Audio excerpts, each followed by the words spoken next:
मर्यादा लोकांना माहिती आहे, तुमचं ज्ञान लोकांना माहिती आहे, तुमची कुवत लोकांना माहिती आहे, तुमची झेप लोकांना माहिती आहे, सगळं माहिती आहे.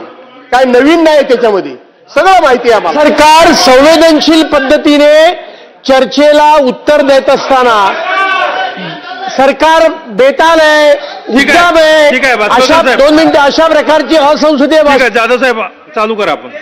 एवढी अध्यक्ष महोदय, इथे सत्ताधारी पक्षातून तुम्ही सांगू नका राम मंदिर लुटणार आहे, चोर सुटले. लुटणार आहे नाम सांगू नये. जाधव साहेब आपण चालू करा. भातकर साहेब खाली बसा. भातकर साहेब बसा खाली तुम्ही. खाली बसा, खाली बसा. नाम सांगू नये. चला बसून घ्या. राम मंदिर बसून घ्या लुटणार आहे, सांगू नये. चला. नीट बोला, नीट बोला, नीट बोला, नीट बोला. वय बघा तुमचं. लय उर्मट आणि घमेंडखोर नुसता बसलाय कोपऱ्यात. प्रत्येक वेळी असा अहंकार असो हे ठीक आहे.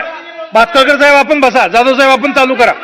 तुम्ही जाधव साहेब. तुम्हाला अधिकार कोणी दिला? जाधव साहेब आपण चालू तुम्हाला करा. अधिकार कोणी दिला यांना बोलायचा? राम मंदिर कोण तुम्ही? जाधव साहेब आपण बोला. अरे राम मंदिराचे चोऱ्या करणारे आहेत तुम्ही. बोलू नये. चंदा चोरा ठीक आहे, बसून घ्या. हा. आदित्य साहेब बसा. बसा बसून घ्या.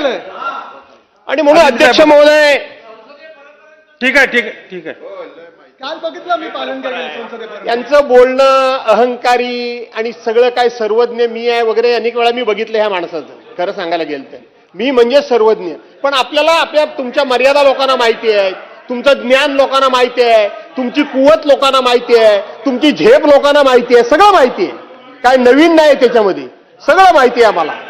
त्यामुळं तुमची काय ती एकदम असं मला तेवढं कळतं, बाकी कोणाला कळत नाही अशी जी वागण्याची स्टाईल आहे ना. प्रश्न महाराष्ट्र. अरे राज ठाकरेंनी सांगितलं होतं, काय केलं होतंस ते? राज ठाकरेंनी सांगितलं होतं की त्यांच्याकडे गेला होता आणि राज ठाकरेंनी नितीन गडकरींना फोन केल्यावर राज ठाकरेंनी मुलाखतीमध्ये सांगितलं होतं. कोणाला निष्ठा सांगताय तुम्ही? कोणाला निष्ठा सांगताय तुम्ही? अरे तुम्हाला घेतलं ना पक्षात कुणी म्हणून? मला काय शिकवता तुम्ही? पक्ष बदलला नाही. राज ठाकरेंनी नावानिशी सांगितलं होतं तुमचं. तुम्ही राज ठाकरेंच्याकडे गेला होता. जाधव साहेब का पक्षविषयाचं जाधव कारण साहेब काय? विषयावर आपण चर्चा करू. चला. आणि म्हणून अध्यक्ष महोदय, संपूर्ण महाराष्ट्राचं लक्ष लागून राहिलेलं आहे की या सभागृहाच्या माध्यमातून आम्हाला दिलासा काय मिळतोय, इकडे संपूर्ण महाराष्ट्राचं लक्ष लागून राहिले. म्हणून आपण ही चर्चा अध्यक्ष महोदय या ठिकाणी उपस्थित केलेली आहे. अध्यक्ष महोदय, सरकारच्या वतीने सांगण्याची गरज आहे की आज ज्या ज्या ठिकाणी संपूर्णपणे रस्ते खचलेले आहेत, पूल तुटून पडलेले आहेत, त्या ठिकाणी आम्ही त्या ठिकाणची व्यवस्था उभी करण्याकरता कशा पद्धतीनं निधी उपलब्ध करतोय, आम्ही कशा पद्धतीनं या ठिकाणी आम्ही लोकांना दिलासा देतोय, हे या चर्चेच्या माध्यमातून लोकांपर्यंत पोहोचलं पाहिजे. ही खरी आजच्या ह्या चर्चेची अपेक्षा आहे.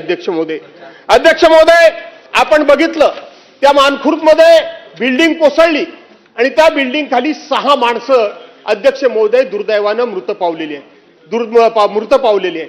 आताच सभागृहामध्ये इथं प्रश्न उपस्थित राहिला की पिंपरी चिंचवडमध्ये जो कचरा टाकला, कचऱ्याचा ढीग झाला.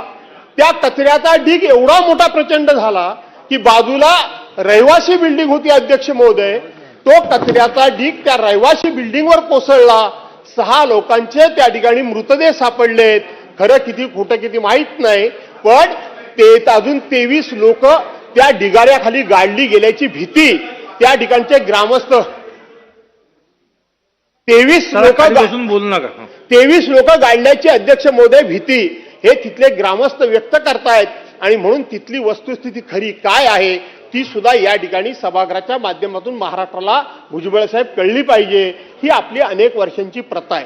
अध्यक्ष महोदय, एक आपल्याकडं खोपोलीला अतिशय चांगल्या प्रकारचा एक सामाजिक कार्यकर्ता पोरगा, परवांच्या दिवशी ज्या वेळेला हे मिसिंग लिंक सारख्या ठिकाणी दुर्घटना घडली, त्या ठिकाणी लोकांना दिवस रात्र मदत करण्याकरता म्हणून तो उपस्थित होता.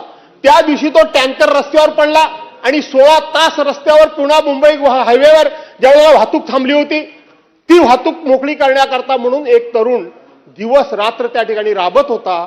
तोच तरुण परवांच्या दिवशी खोपोलीला एक झाड रस्त्यावर पडलं. अध्यक्ष महोदय, आणि झाड पडल्यानंतर तो ते झाड बाजूला करण्याकरता गेला. झाड बाजूला करण्याकरता म्हणून त्याने एक फांदी तोडली. अध्यक्ष महोदय, आणि ती फांदी तोडल्यामुळे त्याच्या फांदीखाली दुसरी फांदी त्या ठिकाणी प्रेस झालेली होती. आपल्या लक्षात आलं असेल, आपण शेतकरी आहात, प्रेस झाली होती. वरची फांदी तोडल्याबरोबर ती खालची फांदी स्पीडनी एखाद्या रबरासारखी सटकली आणि अध्यक्ष महोदय दुर्दैवानं त्या 22 वर्षाच्या मुलाला इथं सेंटरला मार बसला. अध्यक्ष महोदय सेंटरला मार बसला आणि तो जागच्या जागी खलास झाला.